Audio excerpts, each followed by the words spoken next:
Hello friends, it's Dr. Mayank here. Welcome to my YouTube channel. Hope you will be staying healthy. In this video, we will be discussing about the laboratory animal. So let's get started. So now the question arises is, what are laboratory animals? So an animal which has a more or less similar physiological and body composition with various biological systems as a human being, which are tiny, easy to handle, less expensive, cooperative are called as a laboratory animals. So वो animal जिनका physiological और body composition human के biological system के similar होता है, जो tiny होते हैं, इजी टू हैंडल होते हैं, लेस एक्सपेंसिव और कोऑपरेटिव नेचर के होते हैं, उनको हम लेबोरेटरी एनिमल्स कहते हैं. The type of laboratory animals are the mice, rat, hamster, guinea pig, rabbit, monkey, transgenic flies. These are very popular laboratory animals. Now the classification of a laboratory animals. Laboratory animals are classified into 4 types, which are mainly conventional animals, notobiotic animal, specific pathogen free animal, and germ free animals. So now let's see each one by one. Conventional animals, the animal derived or grown in a general environment but free from the disease communicable to the human. Means ऐसे animals जिन्हें general environment में grow करते हैं और लेकिन कोई भी disease जो ह्यूमन को ट्रांसमिसेबल हो, जैसे डर्मेटोफाइटिक फंगी, पास्चुरेला, माइक्रोबैक्टीरिया, ये ट्रांसफर नहीं करेंगे. Now the gnotobiotic animals. Animal with the known microbes such as the virus, bacteria, fungi, protozoa is said to be notobiotic animals. This animal has to be bred in a controlled environment in the equipment called as isolator. They are foundational stock for the producing the specific pathogen-free animals. Notobiotic rat mice are used to study the carcinogenesis, immunology, toxicology and nutrition.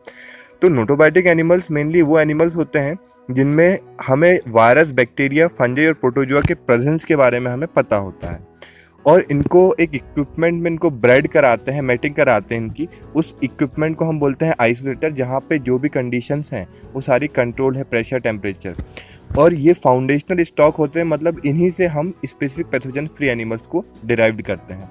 और नोटोबायोटिक rat और माइस हैं, उन्हें carcinogenesis की study, immunology के लिए, toxicology और nutrition की study के लिए यूज़ किया जाता है. Now the specific pathogen free animal. So एक ऐसा एनिमल होता है जो किसी स्पेसिफिक पैथोजन से फ्री है. For example, if a mice is free from the Pasteurella, so it is a category of a specific pathogen free animal.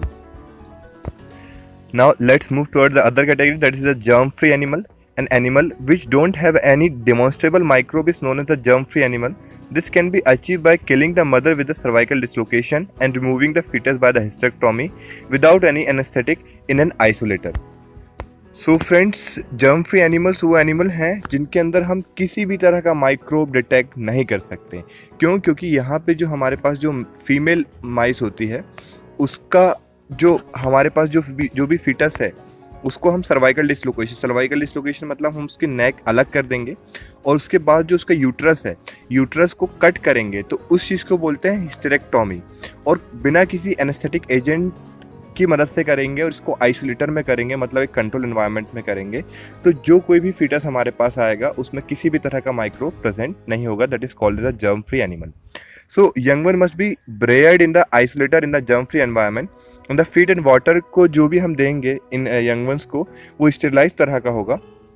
And these animal they can play a very important role in the study of microbes in the nutrition. Microbes का क्या role होता है nutrition में, physiology को समझने के लिए, which is without infection, conduct the biological, toxicological and microbiological assay. मतलब assays means these are the tests करने के लिए हमारे पास यूज़ किए जाएंगे.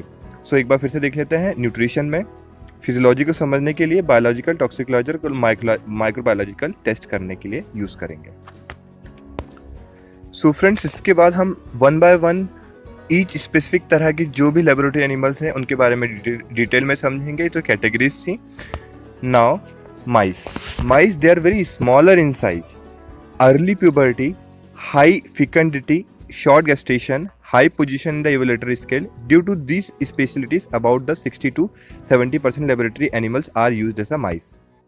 Now let's try to understand this complicated term. जो mice होते हैं छोटे होंगे साइज में, इसमें अर्ली प्यूबर्टी है, मतलब 30 days after the birth they come into puberty.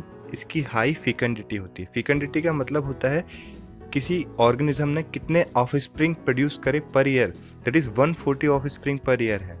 अब इसका शॉर्ट गेस्टेशन होता है, दैट इज़ अप्रॉक्सीमेटली 24 डेज़ का होता है, और इसकी इवोल्यूशनरी स्केल में भी पोजीशन बहुत बड़ी है क्योंकि ये एक मैमल है और काफ़ी जो सिस्टम्स हैं वो दूसरे higher animals like the cattle, dogs और ह्यूमंस के सिमिलर हैं. Because of all this speciality mice is used as a laboratory animal in the 60 to 70% cases. Now the rat is 2 to 3 times bigger. बाकी जो सारे characteristic हैं वो माइस के similar हैं. ना तो गिनिया पिग एक बहुत बढ़िया प्रोलिफिक ब्रीडर है और इसे रेयर और ब्रीड करते हैं हम कैपेटिविटी में. बहुत शांत एनिमल होता है गिनिया पिग. अब गिनिया पिग में आपको ये याद रखना पड़ेगा इसका गेस्टेशन पीरियड थोड़ा ज़्यादा होता है, बिट लॉन्गर होता है रैट और माइस के कंपेरिजन में. आपको यहाँ पे विटामिन सी से सप्लीमेंट करना पड़ेगा. आप इसे ऐसे याद रखते हैं जो जी होता है वो सी के सिमिलर लुक करता है, तो गिनिया की पिग को आपको विटामिन सी सप्लीमेंट करना पड़ेगा. और जो पिग है वो शॉक के बड़े जल्दी ससेप्टेबल हो जाता है, तो एनाफाइलेटिक शॉक और ये टीबी के भी. तो आपको याद रखना है कि टीबी एंड गिनिया पिग इसकी स्टडी, टीबी एंड शॉक की स्टडीज़ के लिए हम गिनिया पिग को यूज़ करेंगे. नाउ द हैमस्टर की 2 इंपॉर्टेंट वेराइटीज़ है. These are the Syrian hamster and the Chinese hamster. और आपको ये याद रखना है कि इनको स्पेशली यूज़ करते हैं राइबोफ्लेविन और विटामिन ई की डेफिशिएंसी की रिसर्च के लिए.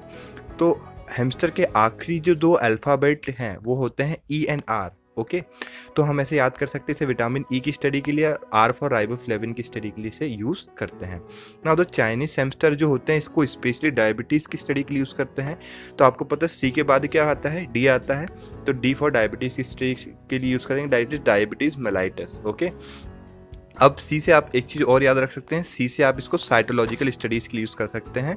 साइटोलॉजिकल स्टडीज़ के लिए इसलिए यूज़ कर रहे हैं इसे क्योंकि इसका जो क्रोमोसोम नंबर है वो बहुत कम है, तो हम इसे आसानी से साइटोलॉजिकल स्टडी, टिश्यू कल्चर और जेनेटिक्स की स्टडी के लिए यूज़ करेंगे. Now the last one is a transgenic fly. Transgenic जो फ्लाई होता है इसका शॉर्ट लाइफ स्पान होता है 15 डेज़ का, और इसमें बायोलॉजिकल टेस्ट करना बहुत आसान हो जाता है, चीपर होता है दूसरे लेबोरेटरी एनिमल्स के कंपैरिजन में, इसलिए इसका इम्पोर्टेंस है. नाउ जो इम्पोर्टेंट टॉपिक है वो है difference between the rat and mice. तो रैट का जो कोट होता है जिसको फर बोलते हैं वो कोर्स नेचर मतलब रफ नेचर का होगा, इसका होगा स्मूथ. जो टेल होती है रैट की वो स्ट्रेटेड और थिक होती है. बाकी जो माइस की जो टेल है वो नॉन स्ट्रेटेड होगी. जो स्किन होगी रैट की वो थिक है, इसकी थिन है. और जो रैट का जो साइज होता है वो बड़ा होता है, हैवी वेट होता है. माइस का स्मॉल और लाइट वेट होगा. Now biological and physiological data of laboratory animals को हम इंटरप्रिटेट करने की कोशिश करेंगे. ओके, अब यहाँ पे आप देख रहे हैं जो बर्थ वेट है वो 1.5 ग्राम आपको याद रखना है. रैट का कितना है, इसका 6 times मतलब 6 ग्राम. और गिनिया पिग का है 70 to 100 ग्राम. सबसे ज़्यादा बर्थ वेट होता है गिनिया पिग का. कारण इसका यह है क्योंकि इसका गेस्टेशन पीरियड सबसे ज़्यादा है सारे लेबोरेटरी एनिमल्स में. आप आगे पढ़ेंगे. नाउ हैमस्टर का होता है 20 और जो रैबिट होता है इसका 50 to 70 ग्राम्स. अब बॉडी वेट, एडल्ट का जो बॉडी वेट है वो होता है 40 ग्राम्स. आपको याद रखना है. इसमें 250 ग्राम 250 ग्राम आपको याद रखना है. गिनिया पिग का होता है 800 और हैमस्टर का होता है 40 और इसका आपको 1.5 किलो से लेकर 5.5 किलो तक का. अब डेली फीड कंजप्शन कितने ग्राम खाता है, 5 ग्राम. इसका 15 ट्रिपल टाइम्स. अब रैट का ट्रिपल होता है 45, दैट इज गिनिया पिग. और जो हमारे पास जो माइस का जो डबल या फिर ट्रिपल बोल सकते हैं रैट की जितना जो खाता है वो है हैमस्टर. हैमस्टर और रैट में आपको काफ़ी सिमिलरिटीज़ मिलेगी. और फिर आता है रैबिट का आएगा आपका 200 to 250 ग्राम. ना the age of the first mating जो है वो है 1.5 से 2 मंथ में. यहाँ पे 2.5 से 3 मंथ में, 3 मंथ और ये 6 मंथ. तो आपको 3 मंथ का याद रखना है. बाकी इसका बस आपको माइस में बस याद रखना है कि ये 1.5 मंथ होगा. ठीक है. एज ऑफ एक्सपेरिमेंट हम 45 डेज पे एक्सपेरिमेंट कर सकते हैं. आपको इसमें 45 1.5 मंथ लगेगा. ओके, और यहाँ पे आपका लगेगा 3 मंथ, यहाँ पे 1 मंथ, यहाँ पे 6 मंथ. जो हार्ट रेट देखेंगे आप तो जितना जो छोटा एनिमल होगा उसका उतना ज़्यादा हार्ट रेट रहता है, 300 to 750. फिर 750 से अब यहाँ पे आ गया 500, फिर आ गया 400. ओके, तो 400 फिर 300. ओके, नाउ द रेस्पिरेशन की बात करेंगे तो जितना छोटा होगा उसका रेस्पिरेशन रेट उतना ज़्यादा होगा, तो 230. फिर हम देखेंगे माइस का 230 है तो रैट का है 180. फिर गिनिया पिग और बड़ा है तो उसका और कम हो जाएगा 110. फिर आता है 125 और ये 60 सबसे कम. हाँ, सेक्स रेशियो बार बार एग्जाम में पूछे जाने वाला क्वेश्चन है, वो है एक मेल पे 3 माइस फीमेल होंगी, और रेड के केस में एक मेल पे 5 माइस फीमेल होंगे, और गुनिया पिग में सबसे ज़्यादा एक मेल पे 6 फीमेल, और जो हैमस्टर और रैबिट है उसमें 1 होगा। तो ये जो एक मेल पे जो ज़्यादा फीमेल होती है उसको हरम सिस्टम कहते हैं। ओके, नाउ द पैरामीटर, सब ब्लड वॉल्यूम की बात करते हैं एडल्ट बॉडी वेट, ये इतना कोई सिग्निफिकेंस नहीं है इसका। ना तो लाइफ स्पान देख लेते हैं, 2.5 साल इसका होगा, इसका 3 साल होगा, इसका 3 साल, 3 साल, और ये 5 साल। तो सब काफ़ी चीज़ आपको कॉमन मिलेगी, आप उस कॉमन चीज़ को याद रखिएगा। गेस्टेशन पीरियड आपका है 21 डेज, 21 डेज आपको याद रखना है। ये होता है अप्रॉक्सीमेटली 2 मंथ, तो 65 डेज के अप्रॉक्स, ये 21 डेज, और ये 1 मंथ। रैबिट का होता है 1 मंथ का। लिटर साइज जो होता है, मतलब एक बार में कितने बच्चे होंगे, वो होगा 7 से 12, 10 आपको याद रखना, 3 या 4 बोल सकते हैं, इसमें 4, इसमें 6 to 8। Age at the weaning किस वीक पे करेंगे, मतलब माँ से अलग कब करेंगे बच्चों को, 3 वीक पे कर देंगे, इस पे 3 वीक पे, 3 वीक पे, 3 वीक पे, और ये डबल 7। तो आप भी 3 जगह पे आप कॉमन देखेंगे। Okay, now the litre per year देखेंगे, तो लीटर पर ईयर है ये 8 to 10 लीटर्स, मतलब एक साल में 10 लीटर हो जाएंगे, इसमें 7, इसमें 4 से 5, 10, ये आपको याद रखना है। इसमें बस इंटरप्रेटेड करना आपको दिखाऊंगा। Rest period for the female in between the 2 main, मतलब जब बच्चे को बर्थ दिया उसके बाद कितने दिन बाद मीटिंग कराएगा, बच्चे को बर्थ देने के बाद 15 दिन बाद मीटिंग करा देंगे, 15 दिन बाद, 15 दिन बाद, 15 दिन बाद, इसमें 20 दिन बाद। और number of pair of memory gland इसमें 5 है। हाँ, ग्विनिया पिग में सिर्फ और सिर्फ एक पेयर है ह्यूमन की तरह, इसमें 4 पेयर, इसमें 3 to 4 पेयर।